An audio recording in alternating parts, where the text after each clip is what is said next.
இந்த வீடியோவில் நம்ம பார்க்க போகிறது human rights are one of the important topic, one of the important short notes, Helsinki declaration. Helsinki declaration 4 மார்க்கில் கேட்குறாங்க. இந்த ஹெல்சிங்கி டிக்ளரேஷனை கொண்டு வந்தது யார் அப்படின்னு சொன்னால், world medical association. World medical association தான் இதை கொண்டு வரப்பட்டது, இதை கொண்டு வந்தது இந்த ஹெல்சிங்கி டிக்ளரேஷனை. இந்த டிக்ளரேஷனோட நோக்கம் என்ன அப்படின்னு நமக்கு தெரியணும். முதல்ல improve services and treatments not just for you but also for future generations. மருத்துவத்துறையில் அந்த ட்ரீட்மெண்ட்டோட டெக்னாலஜி இன்க்ரீஸ் பண்ணுறதுக்கும் சர்வீஸை இன்க்ரீஸ் பண்ணுறதுக்கும் மேற்கொள்ளப்படுற ரிசர்ச் தான் இந்த ஹெல்சிங்கி டிக்ளரேஷனில் சொல்லப்பட்டிருக்கு. அப்படி செய்யப்படுற ரிசர்ச், அந்த ஆராய்ச்சியில் எப்படிலாம் அந்த ஆராய்ச்சியை மேற்கொள்ளணும்னு ஒரு சர்டன் பிரின்சிபல்ஸை வடிவமைச்சிருக்காங்க. Certain principles to be followed அப்படிங்கிறாங்க. சில விதிமுறைகளை, சில கொள்கைகளை, கோட்பாடுகளை கடைபிடிக்க வேண்டும், மருத்துவர்கள் கடைபிடிக்க வேண்டும், ஆராய்ச்சியாளர்கள் கடைபிடிக்க வேண்டும் அப்படின்னு சொல்கிறாங்க. அதுதான் இந்த ஹெல்சிங்கி டிக்ளரேஷன் சொல்லுது. Certainly, ethical principles that has to be followed in medical research while we are doing research in human subject, not only persons but also material like saliva, blood.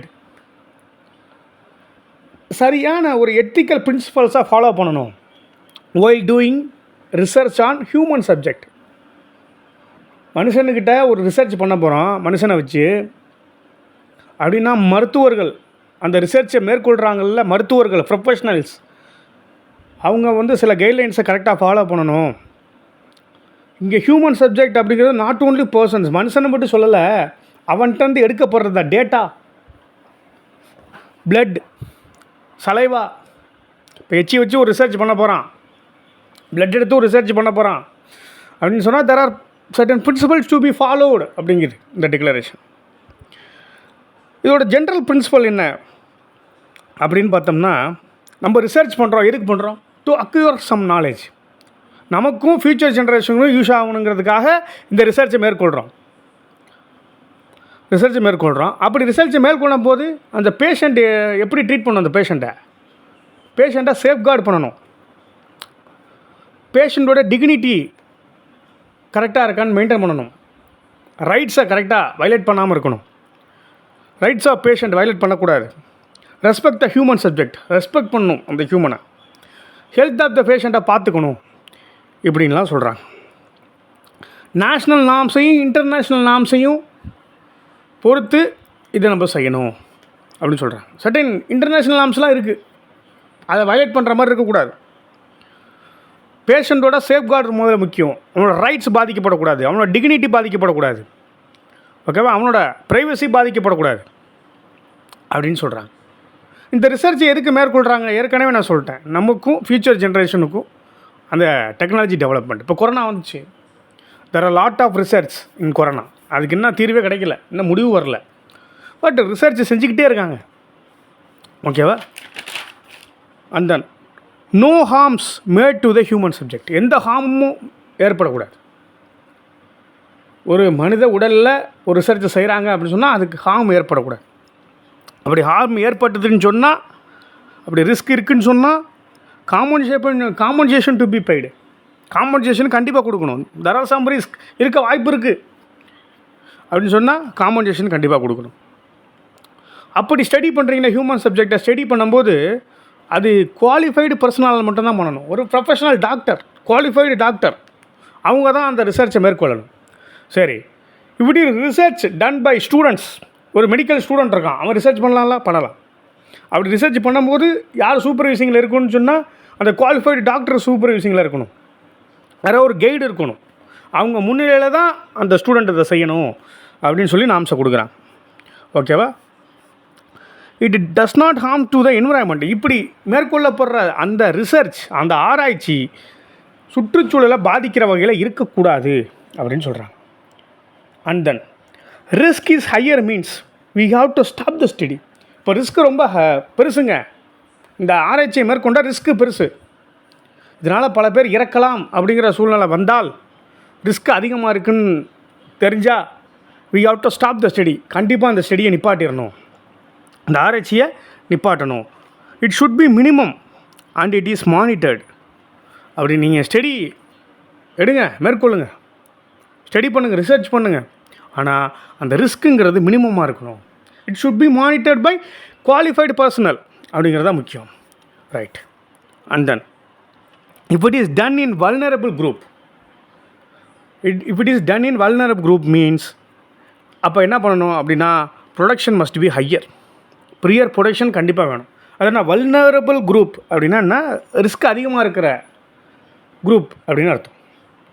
Vulnerable அப்படின்னா groups at risk அப்படின்னு அர்த்தம். அவங்களுக்கு வந்து அந்த ஆராய்ச்சி மேற்கொள்ளும் போது risk அதிகம் அப்படின்னா ப்ரியர் ப்ரொடெக்ஷன் ரொம்ப முக்கியம், சேஃப்கார்டு பண்ணுறது ரொம்ப முக்கியம் அப்படின்னு சொல்கிறாங்க. Right. And then scientific requirements and research protocol must be followed. Scientific ரெக்யர்மெண்ட்ஸை ஃபாலோ பண்ணணும். Research protocol, research some rules சொல்லியிருக்காங்க எப்படிலாம் ஆராய்ச்சி மேற்கொள்ளணும்னு சொல்லி, அந்த ரூல்ஸை கண்டிப்பாக ஃபாலோ பண்ணணும். பிஃபோர் ஹியூமன் ஸ்டடி என்ன பண்ணணும் அப்படின்னு சொன்னால், யார் அதுக்கு ஃபண்ட் பண்ணுறான்னு சொல்லணும், லேப் என்ன ஃபெசிலிட்டி இருக்குது சொல்லணும், அதுக்கப்புறம் ஸ்பான்சர் யாருன்னு சொல்லணும், அந்த ஸ்டேட்மெண்ட்ஸ்லாம் சப்மிட் பண்ணணும். இந்த ஸ்டேட்மெண்ட்ஸ்லாம் சப்மிட் பண்ணணும் பிஃபோர் கோயிங் டு ஸ்டடி. ஓகேவா, புரிஞ்சுருக்குன்னு நினைக்கிறேன். And then research ethical committee அப்படின்னு ஒரு கமிட்டி இருக்குது. Research ethical committee. இந்த கமிட்டி என்ன பண்ணுது, பிஃபோர் பிகைன் ஸ்டடி என்ன பண்ணணும் அப்படின்னு சொன்னால், final report has to be submitted before this committee. அந்த கமிட்டி வந்து ரிப்போர்ட்லாம் பார்க்கும். அந்த ரிப்போர்ட் வெரிஃபை பண்ணும்போது அந்த கமிட்டி எப்படி நடந்துக்கணும்னா, பயாஸாக இருக்கக்கூடாதுன்னு சொல்கிறாங்க. There should be no bias. இப்போ ஒருத்தர் ஸ்டடி பண்ணுற ஒரு ரிசர்ச்சரு ஒரு பயாஸராக இருந்தால் என்ன நடக்கும், தவறு நடக்க வாய்ப்பு இருக்குல்ல. ஸோ பயாஸராக இருக்கக்கூடாது அப்படின்னு சொல்கிறாங்க. ரைட்டா. அப்புறம் இன்டர்நேஷ்னல் எத்திக்கல் நார்ம்ஸை ஃபாலோ பண்ணணும் அந்த கமிட்டி அப்படிங்கிறாங்க. அதுக்கப்புறம் இந்த ஹியூமன் ஸ்டடி பண்ணும்போது கான்ஃபிடென்ஷியலாக இருக்கணும், ப்ரைவசி இருக்கணும் அப்படின்னு சொல்கிறாங்க. கான்ஃபிடென்ஷியல் ஹியூமன் சப்ஜெக்டை ஸ்டடி பண்ணும்போதும் இல்லை அவங்களோட இன்ஃபர்மேஷனும் கான்ஃபிடென்ஷியலாக வச்சுருக்கணும். எல்லாத்தையும் போய் வெளியே சொல்லிட்டு வந்துடக்கூடாது, எல்லாருக்கும் தெரிகிற மாதிரி செய்ய தெரியக்கூடாது அப்படின்னு சொல்கிறாங்க. ரைட். இன்ஃபார்ம்டு கன்சென்ட் அப்படின்னு ஒரு விஷயம் சொல்கிறாங்க. இன்ஃபார்ம்டு கன்சென்ட் அதுதான் இன்ஃபார்ம்டு கன்சென்ட் அப்படின்னு சொன்னால், இப்போ ஒரு ஸ்டடி பண்ண போகிறோம், அந்த ஆள் வந்து ஒரு மைனர் இல்லை மென்டலி சேலஞ்சு பர்சன் அப்படின்னா we have to inform to the proper person, proper Guardian. அவருக்கு கார்டியன் யார் இருக்காங்களோ அவங்களுக்கு இன்ஃபார்ம் பண்ணணும் கண்டிப்பாக அப்படிங்கிறது ஒரு நாம்ஸாக சொல்கிறாங்க. அதுக்கப்புறம் தன்னோட எய்ம் என்ன, மெத்தட் என்ன, அந்த கான்ஃப்ளிக்ட் ஆஃப் ஸ்டடி என்ன, அதெல்லாம் வந்து கண்டிப்பாக அவங்களுக்கு தெரியப்படுத்தணும். யார், அந்த ஹியூமனுக்கு தெரியப்படுத்தணும் அப்படின்னு சொல்கிறாங்க. ரைட்டா. இப்போ ஸ்டடியெல்லாம் பண்ணதுக்கப்புறம் ரிசல்ட் வரும். அது நெகட்டிவாகவும் வரலாம், பாசிட்டிவாக வரலாம் அப்படின்னு சொன்னால், எப்படி அது ரிசல்ட் வந்தாலும் அதை பப்ளிக்காக வந்து அவைலபிள் இருக்கணும், பப்ளிசிட்டி பண்ணணும். Publicly available. அந்த ரிசர்ச் என்ன பண்ணணும், அந்த ரிசர்ச்சோட முடிவு என்ன அப்படிங்கிறது எல்லோரும் தெரிஞ்சுக்கணும் பொதுவாக அப்படின்னு சொல்கிறாங்க. ரைட். போஸ்ட் ட்ரையல் ப்ரொவிஷன் அப்படின்னு சொல்லி it has to be explained அப்படிங்கிறாங்க. நாங்கள் வந்து என்ன செஞ்சோம், முன்னாடி என்ன செய்ய போகிறோன்னு சொல்லுவோம், அப்புறம் என்ன செஞ்சோம் அப்படின்னு சொல்லுவோம். அது வந்து கண்டிப்பாக தெரியப்படுத்தணும் அந்த ஹியூமன்ஸுக்கு. யார்கிட்ட நீங்கள் ரிசர்ச் பண்ணிங்களோ, எந்த ஹியூமனை வச்சு ரிசர்ச் பண்ணிங்களோ அவருக்கு தெரியப்படுத்தணும். நான் ஏற்கனவே சொன்ன மாதிரி மைனரு, மென்டலி சேலஞ்சடு அப்படின்னு சொன்னால் அவங்களோட கார்டியன் யார், ரெப்ரசன்டேட்டிவ் யார், அவங்களுக்கு வந்து தெரியப்படுத்தணும் கண்டிப்பாக அப்படின்னு சொல்கிறாங்க. இந்த ரிசல்ட்டெல்லாம் பப்ளிஷ் பண்ணணும் பப்ளிக்காக அப்படின்னு சொல்கிறாங்க. ரைட். இதுதான் ஹெல்சிங்கி டிக்ளரேஷன், ஹியூமன் ரைட்ஸில் one of the important topic.